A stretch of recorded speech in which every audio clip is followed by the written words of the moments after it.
3 True Scary Thunderstorm Stories. Number 1. Student. I don't try to run home every time I see a thunderstorm on the way. In fact, I'm the sort who would rather not be home during a thunderstorm. When this happened, I was living in a college dormitory.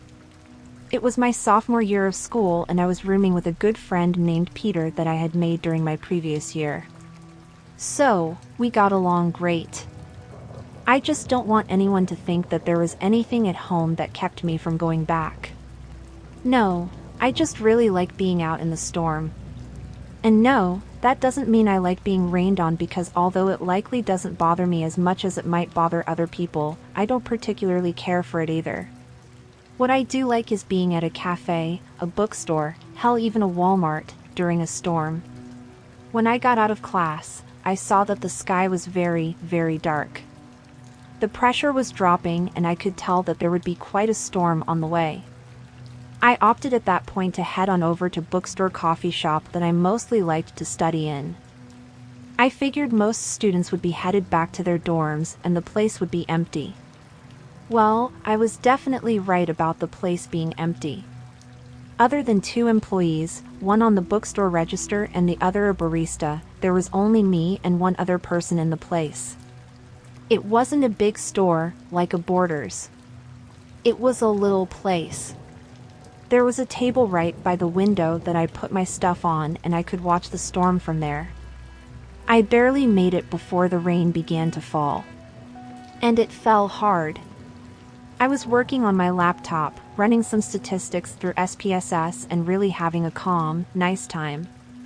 It was after quite a bit of work that some movement outside caught my eye. Looking out the window, I was surprised to see my dorm roommate outside in the rain. He didn't even have an umbrella and he was soaked from head to toe. He was walking along the opposite side of the street from me. He stopped in front of a shop and then looked back and forth a few times. After that, he turned and walked back the way that he had came. I found it weird, but wasn't really sure what to think about the whole thing. Maybe he just got caught in the storm and figured that he was already soaked, so he might as well go about his business. Maybe he turned around and headed back to the dorm. I don't know. About half an hour later, I saw him again. This time, he continued walking in the direction and didn't turn back. Maybe he had forgotten something the first time? I am not really sure. However, the fact that he had been walking around in the rain for such a long period of time without an umbrella had me a little concerned. I got up, walked over to the door of the bookstore cafe, opened it and looked for him. I didn't see him anywhere. I sent him a text message as soon as I got back in the store, but didn't really expect to hear back from him. I let him know I was in the cafe and wondered what he was up to, walking in the storm. If he was soaked to the bone, then it was pretty unlikely that he would be able to text on his smartphone. I put it out of my mind. After a while, the storm died down a little bit. When it stopped raining, I went and headed back to the dorm room. The sky was still dark and it was obvious the storm wasn't over. But I felt getting back to the comfort of my room. I was also curious as to what was up with my roommate. When I got back to the room, the door was unlocked. I immediately thought that meant my roommate was in there. However, he wasn't. It was very odd that he had left the door unlocked. I've never known him to do that. But everyone makes a mistake every now and then, right? As I was sitting there at my desk, I got a notification for a text message. I looked at my phone and saw that it was Peter. The message was for me not to come back to our room because he had a girl over there. I found the message to be pretty chilling. It was so odd that I got up, went and locked the door. I also put a chain on it. I went back to my desk and looked at my phone. I kept wondering how to reply to the message. It was so weird. I guess I wanted to know what he was up to, so I replied that I wouldn't come back until he told me he was done. I don't know why, but I figured he was up to some sort of game and I wanted to see what. About half an hour later, the doorknob moved. Immediately I got up and crept to the door and looked out the peephole. Some guy I had never seen in my life was trying to get into the room. I went and grabbed my phone in case I needed to call campus police. I heard a key slip into the lock and this person attempted to open the door. Thank God I had put the chain on. The very moment the chain restrained the door, it quickly closed and I heard whoever it was actually run down the hallway. The whole situation was too weird and I called the campus police. I tried texting Peter several times. I never got a response. He never came back to the dorm either. Eventually, a missing persons report was filed. This happened 5 years ago and neither me nor Peter's family have heard anything about him. All we had to go on was his bizarre behavior in the storm and a description I had of the man through the peephole. No one had keys to the room but us two, so whomever that man was, he had gotten Peter's key, and also his cell phone. Whatever he was coming back to the dorm room for, he was trying to make sure I wasn't there. I've never seen him again either. I do miss Peter quite a bit. But I also wonder if I would have disappeared too if I hadn't been so nervous that I put the chain on that door. Number 2. The factory. When I was a teenager, I lived quite a decent walk away from school. Both of my parents also worked into the evening. I could probably count on my hand the amount of times my parents may have driven me to or from school. I was definitely a bus kid. I was pretty active in drama at school. For my freshman and sophomore years in high school, my school would run one extra bus after hours for students who had to stay behind at school for any reason. However, right before my junior year, some budget issues forced them to eliminate certain things. This bus ride was deemed one of those things. You see, most kids lived in town and could walk home after if they needed. The times that I rode this other bus. Hell, if there were ever more than 5 students on it at any given time, that would have quite surprised me. So I had a choice when the bus was eliminated. I could either give up drama, which was not about to happen. I could wait until my parents got off work, which I didn't want to happen. Or I could walk home, which is what did happen. I don't want to give you the wrong idea though. It wasn't like I was going off on this 3-hour trek after school each time. It normally took me a little bit over an hour and a half to make the walk. And honestly, I didn't mind it for the most part. However, on the day this story occurred, there had been a storm brewing all day. During each class, I found myself staring out the window more than anything. I kept hoping it would dissipate. When it hadn't by my last class, I had to decide whether I wanted to take the bus home and miss drama or risk walking home in the rain. Quite obviously, I chose to take my chances and walk. I felt I was lucky when I got out of drama. Although the clouds had been looming all day, no rain had actually fallen. I just hoped this could continue a couple hours more so I could get home nice and dry. Just as luck would have it though, not a half hour into my walk, little drops began to fall. When a nice sprinkle was threatening to turn into something worse, I decided to cut through this closed-off property that had an old abandoned factory sitting on it. It was not gated off, but it always had plenty of signs on the property telling students not to trespass. However, going through it would shave some time off my walk and hopefully I could beat the downpour. I didn't get halfway through the property when the rain really began to fall. Accepting that I would get wet, but not wanting to get soaked, I made a run straight for the factory. I was originally simply going to stand under the overhang, however 2 things, I figured out pretty quickly that doing that would not keep me much drier and I noticed that the door by where I was standing was broken and not boarded shut. I figured I could just go ahead and hang out right inside the door until the rain quieted down. Because going into an abandoned building never turns out bad, right? I know a lot of people get kicks from being inside abandoned buildings, but I don't quite get that myself. It was dirty, covered in graffiti with empty beer bottles strewn about. Undoubtedly, this meant it was a popular place for teenagers to go to drink. I thought maybe I'd actually see if some of my friends might be interested in doing this. It was then that I thought I heard something coming from inside the factory. Immediately after, there was a deafening crack of thunder. I heard it but didn't give it much mind the first time. But then I heard it again. It sounded like something was moving in an adjacent room.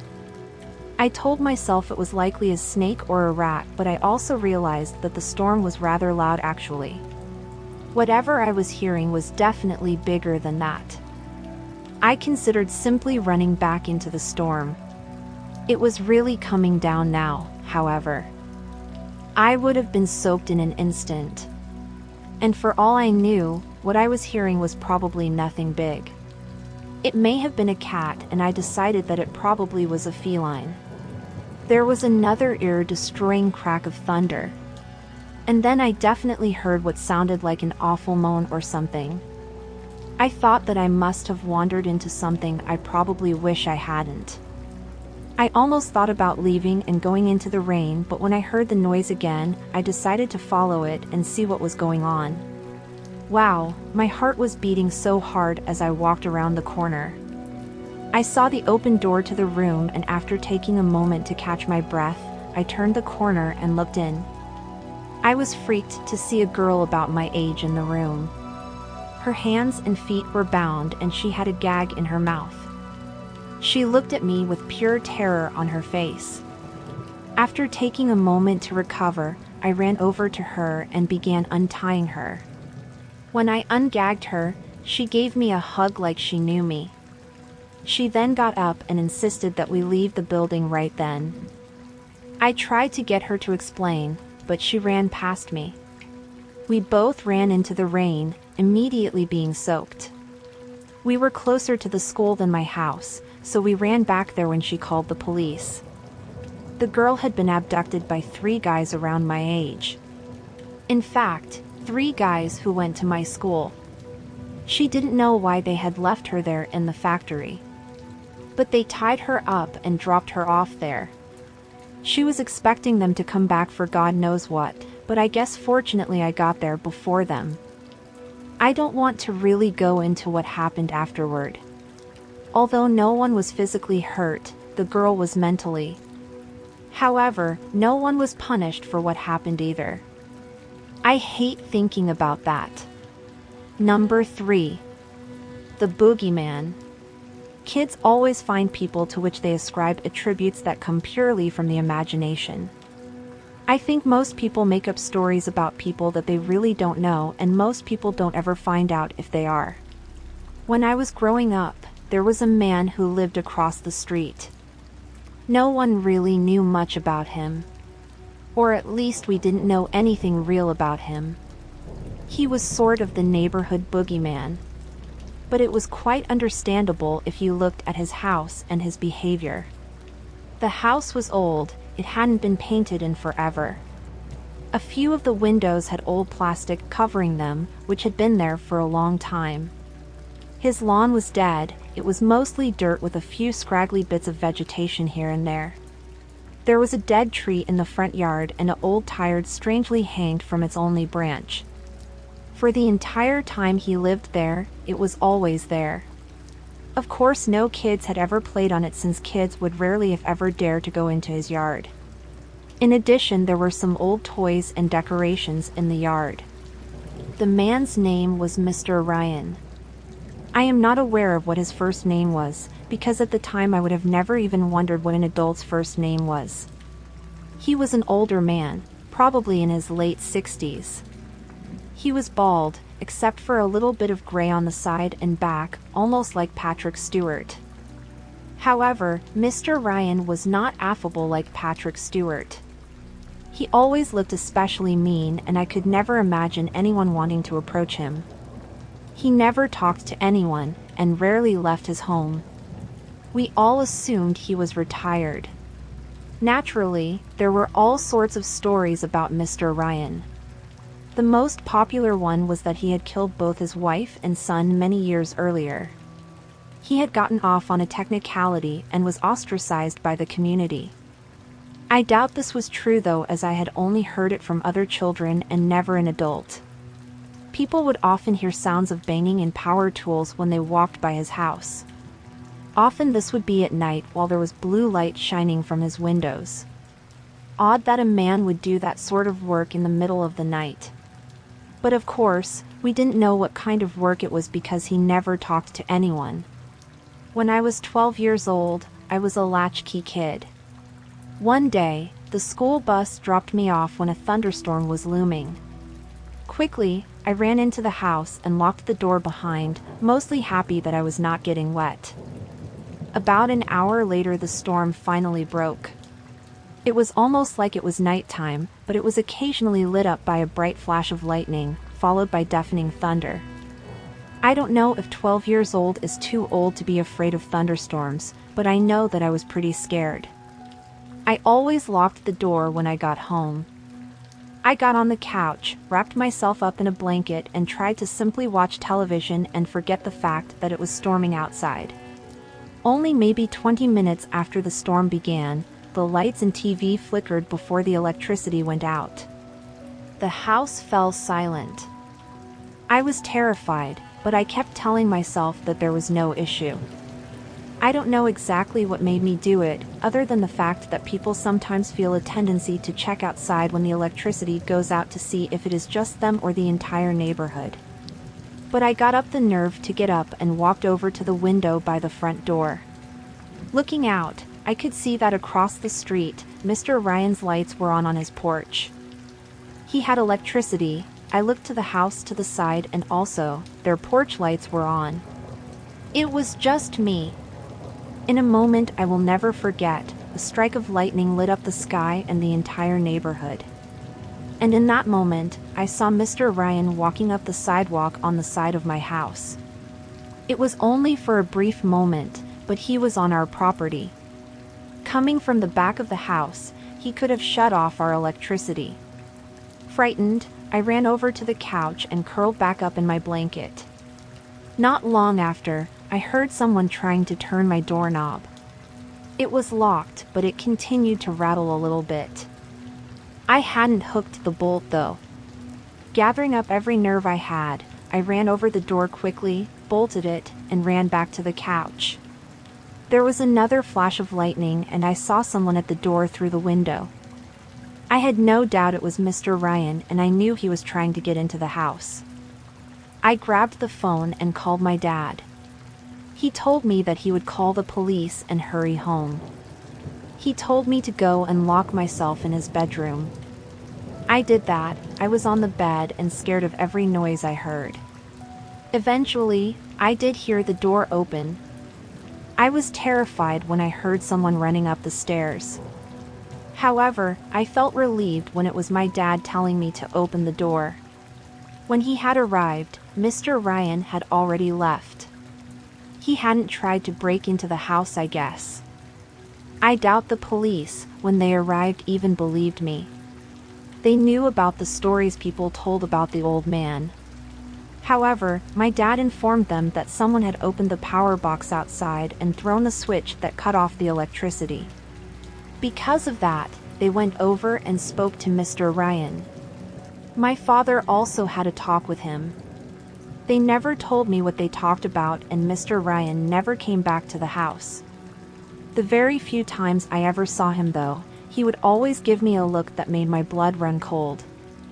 I guess part of me always believed the stories about him were made up. But after that day, I was convinced he was up to something. Fortunately, my parents taught me well about locking the door when I got home, or I might be telling a much different story, if I would be around to tell a story at all.